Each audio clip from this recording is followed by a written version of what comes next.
Okay, I don't know about you, but I can't believe it's the end of the summer. I'm not ready. I didn't get a tan and I didn't meet anyone who wears a bikini. So here it is, Labor Day, and we start making a frantic list of summer things we haven't done. I didn't get to see the Lost Colony this summer, even though it was a summer when they discovered new clues as to what happened to those colonists who tried to start America just to the south of us.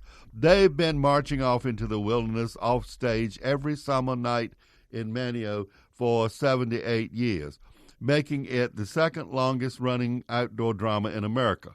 It'll be back next summer. Got to see it.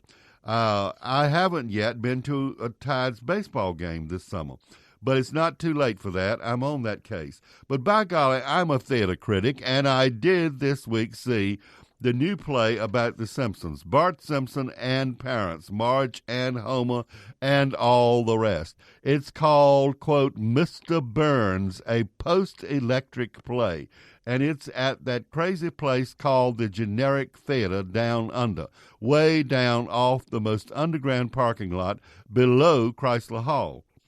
If you're a Simpson fan, don't get yourself excited because this play isn't really about the Simpsons. It's about the end of the world. It seems that they call just about everything a dark comedy nowadays, and that's what this is, a dark comedy, but with very few laughs. But it is an intriguing idea, and no one would do it except the Generic Theater. A group of motley survivors gather in the woods after a nuclear disaster, and what do? They recreate a Simpsons episode.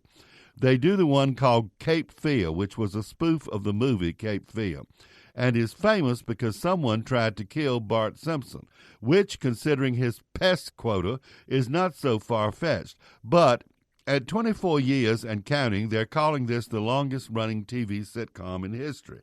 This play, though, is closer to theater of the absurd than it is to comedy, and boy, is it absurd. It makes the case that The Simpsons will outlast the apocalypse, just like the Roaches. The idea is that we, as a civilization, will continue to retell our favorite little stories as we have in the past. Remember that other Homer, the blind one. It's not a new idea, but it's an intriguing one, even if the playwright Anne Washburn does precious little with it. The last act, if you last that long, is a kind of operetta set 75 years later. Yes, that's right, 75 years later. The actors wear masks to simulate the Simpson characters and maybe to suggest a Greek tragedy. The poor actors are an ensemble that get lost, but Bart is played by Kylie Wheeler, and Homer is played by the veteran Matthew Friedman, taking time off from directing. And yes, Itchy and Scratchy are there, along with the title character, the evil Mr. Burns, the owner of the nuclear plant in Springfield.